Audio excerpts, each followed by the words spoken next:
Hey everyone, welcome back to Life Turns, the place where real emotions meet untold stories.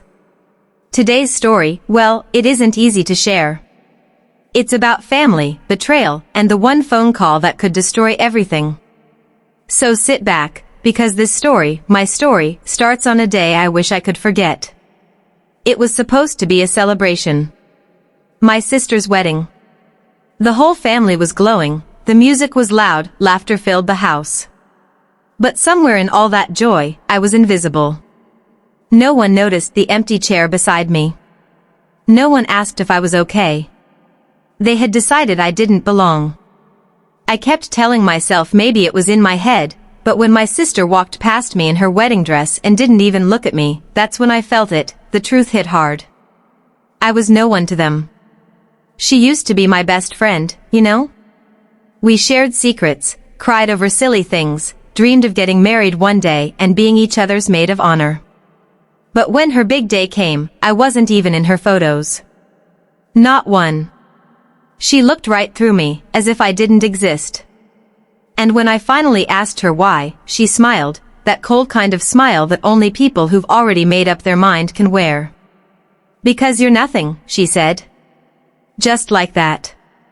No hesitation. No emotion.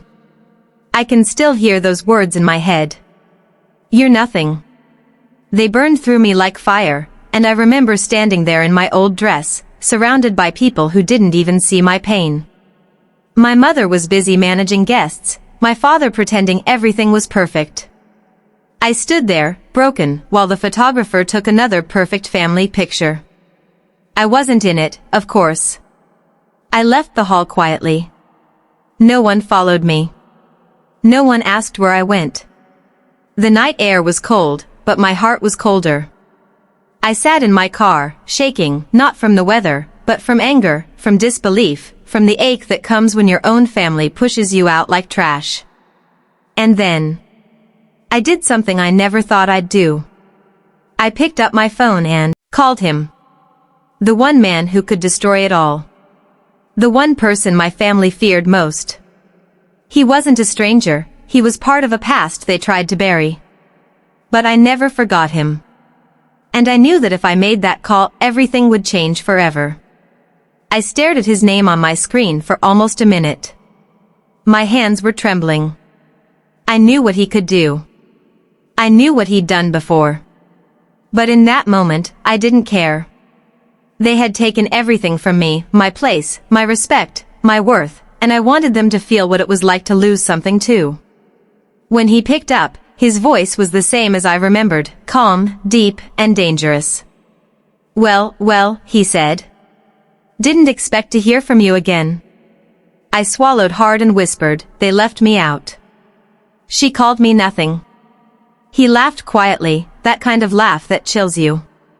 So you finally see what I told you years ago, he said. They never deserved your loyalty. I told him about the wedding, about my sister, about how I stood there invisible while everyone else danced. He didn't say much, just listened. But I could tell from his silence that his mind was already working, planning. Do you want me to handle it? He finally asked. My heart raced. Those words, handle it, they carried weight. They weren't about revenge in small ways. When he handled things, they stayed handled. I hesitated. I could have said no. I could have hung up and tried to move on. But instead, I said, do it. And the second I did, I felt a strange kind of power. Like for once, I wasn't the one being hurt. For once, I was in control. But that feeling didn't last long. Because as I sat there in my car, the music from the wedding faint in the distance, I started thinking about what I'd just done. I knew his kind of justice wasn't the kind you could take back. I started trembling again, this time not from anger but from fear. What if I'd just made the biggest mistake of my life? My phone buzzed again. A message from him. Just one line, consider it done. My breath caught in my throat. I wanted to call him back, to tell him to stop, but I couldn't. It was too late. The wheels were already turning, and I couldn't stop them now. I sat there for what felt like hours, staring at my reflection in the rearview mirror. My makeup was ruined, my eyes red, but I didn't care. I just kept hearing my sister's voice, "You're nothing," over and over. I wondered if she'd still say that after tonight. Then my phone rang again. This time, it was my mom. My heart nearly stopped. I answered, trying to sound normal, but her voice was shaking. "Where are you?" she asked.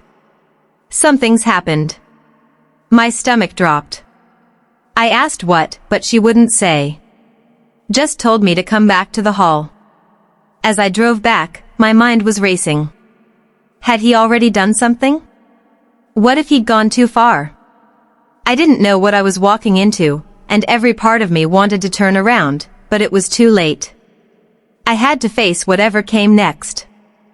When I reached the hall, everything was chaos. People were shouting, the music had stopped, and my sister was standing near the stage, crying. My father was yelling into his phone, and my mom looked like she'd seen a ghost. My heart pounded as I pushed through the crowd, trying to see what had happened. And then I saw it, my sister's fiancé, standing with two police officers. His face was pale, his hands shaking, and beside him lay a folder full of papers, contracts, receipts, something that looked like bank documents. The whispers around me grew louder. Words like fraud, money, arrest floated through the air. I realized what had happened before anyone said a word. He had exposed him.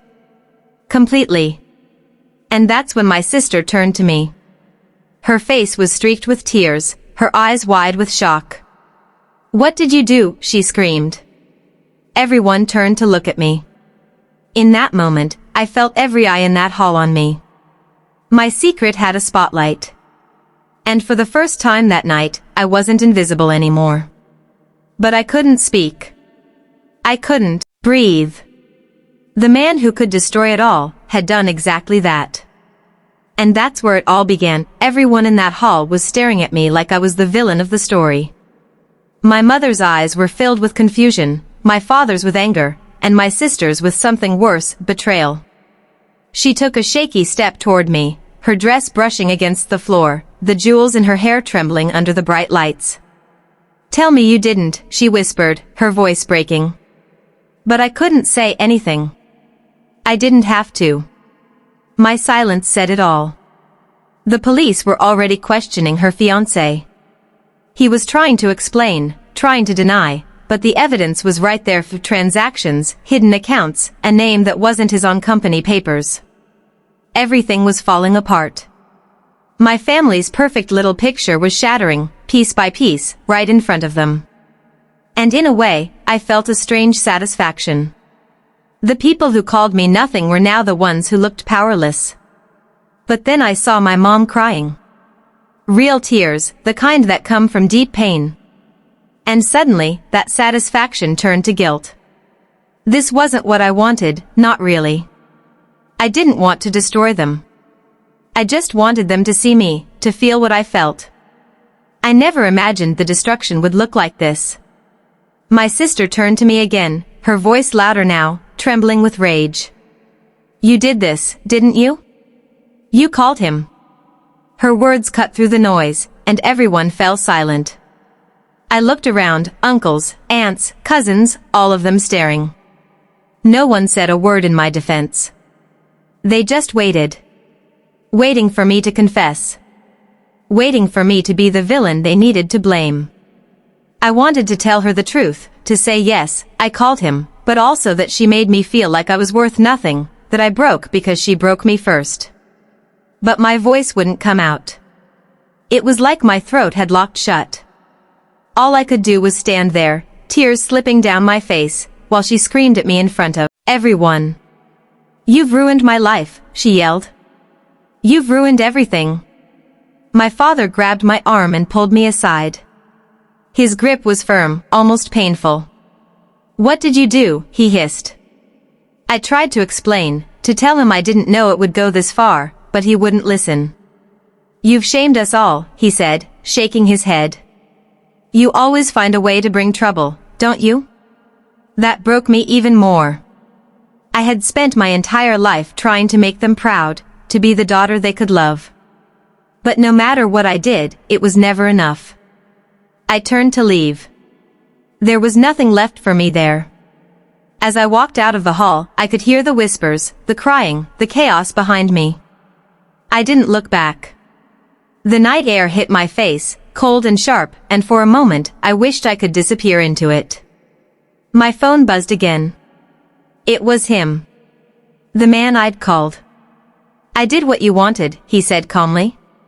"You should thank me." My heart sank. I didn't feel thankful, I felt empty.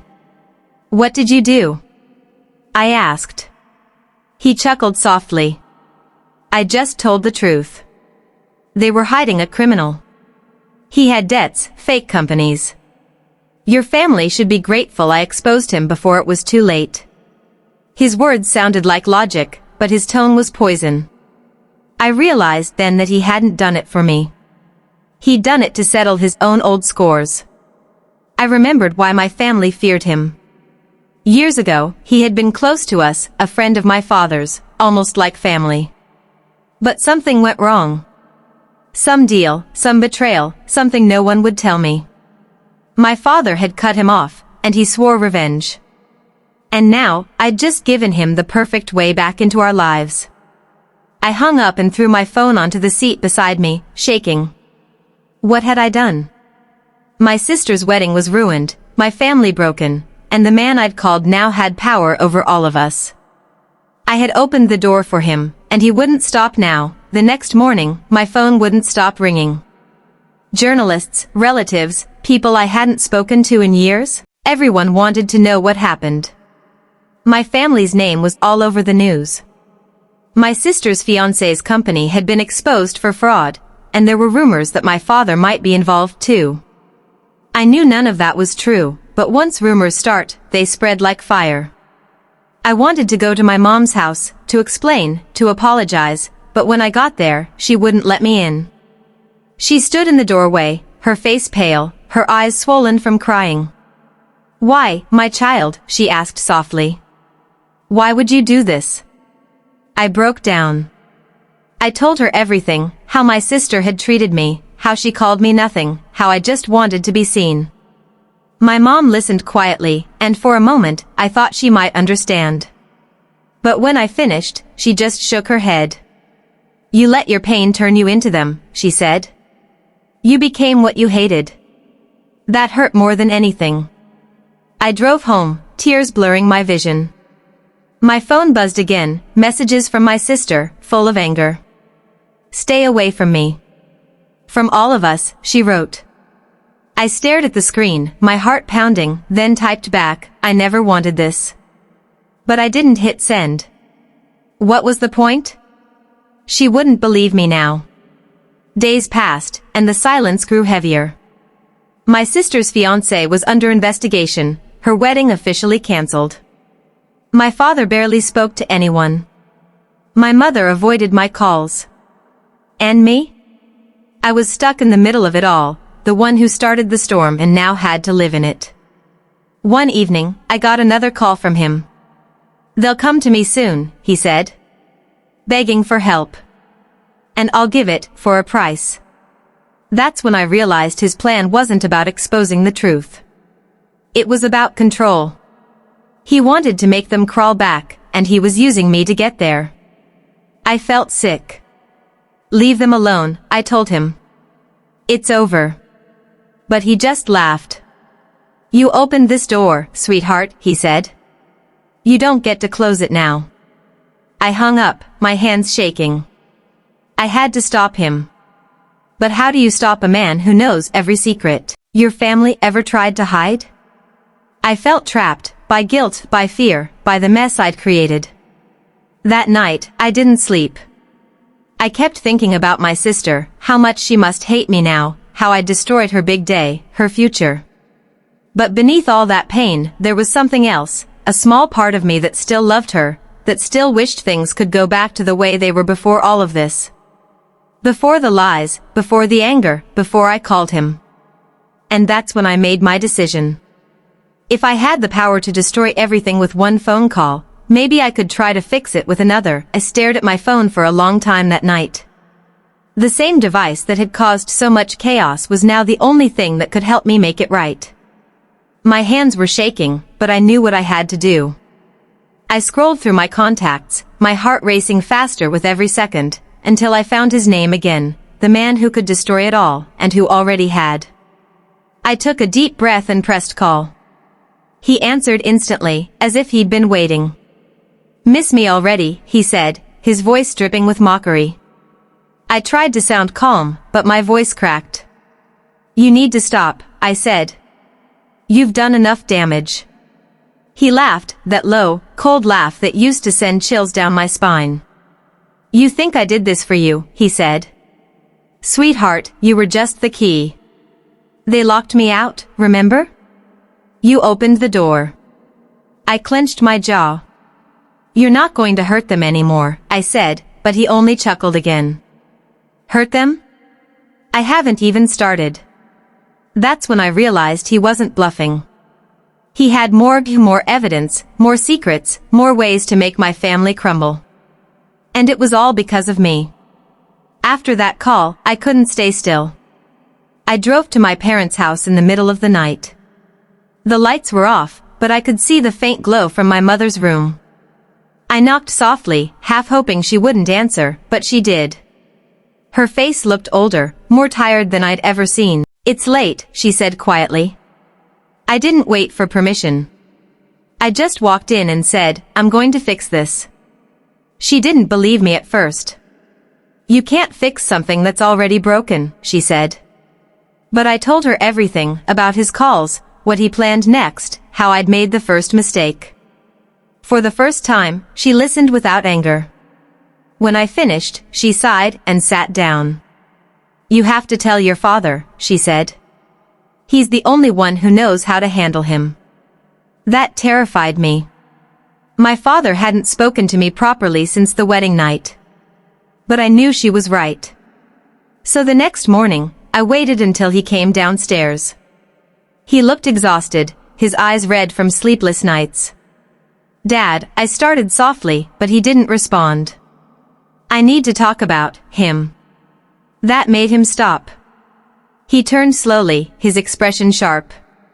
"You're still in contact with that man?" he asked. I nodded, my throat dry.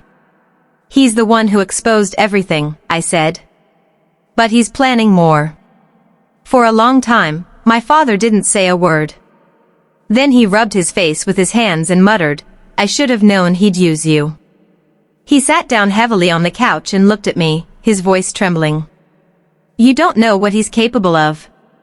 Years ago, I did business with him, and I saw what happened when people crossed him. He doesn't stop until he destroys everyone." That made my heart pound. "Then help me stop him," I said. "Please." My father nodded slowly, like a man preparing for a battle he'd been avoiding for years. "We'll do it my way," he said. We spent the whole day talking, planning. My father still had contacts, old friends, people who knew how to deal with someone like that quietly. He made calls, wrote notes, whispered instructions. I just sat there, watching him take control, realizing for the first time that he wasn't as cold as I'd always thought. He was scared, not for himself, but for all of us. That night, he made one final call. "If he reaches out again," he said, "tell him to meet you. Somewhere public. We'll handle the rest." My stomach twisted.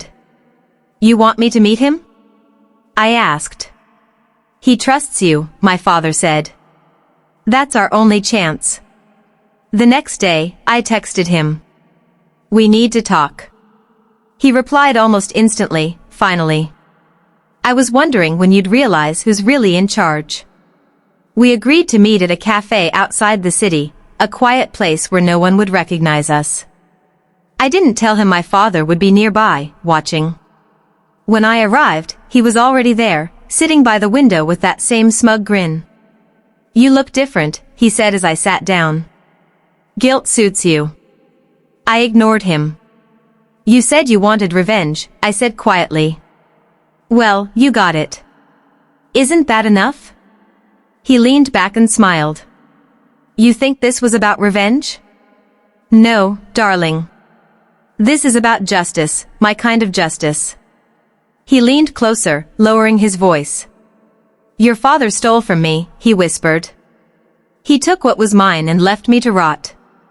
Now, I take what's his piece by piece. My hands were trembling under the table. He didn't steal from you, I said. He saved us from you. His smile faded for a second. Careful, he said. You're starting to sound like him. Before I could respond, two men walked into the cafe, my father's people. They approached quietly, and I saw the moment he realized something was wrong. He stood up, furious. You set me up, he hissed. I didn't move. You brought this on yourself, I said softly. They escorted him out as he shouted, promising that this wasn't over. And maybe it wasn't. But in that moment, I felt a strange relief. It was finally done. When I walked outside, my father was waiting. For the first time in years, he put his hand on my shoulder. You did the right thing, he said. Even if it started wrong. Tears filled my eyes. I never wanted to hurt anyone, I said. I just wanted to belong. He nodded. You always did. You just didn't see it. It took weeks for things to calm down. My sister eventually reached out. Not with anger this time, but with quiet words. I heard what you did, she said on the phone. Dad told me. There was a long pause, and then she whispered, I'm sorry. That one word broke me all over again, but in a good way this time. I cried as she spoke. She told me she wished she could take back everything she said that night. And for the first time, I believed her. We met a few days later, sitting by the lake we used to visit as kids. No fancy dresses, no cameras, no crowds, just two sisters, broken but trying to heal. She looked at me and said, You're not nothing. And those 3 words meant more than anything else in the world. Sometimes, life turns in ways we can't control. Sometimes, pain makes us do things we never thought we would. But in the end, what matters isn't how far we fall, it's how we find the strength to rise again. And that's what this story taught me. Family isn't perfect. It breaks, it heals, it turns. But when you fight for it with honesty and love, somehow, it finds its way back.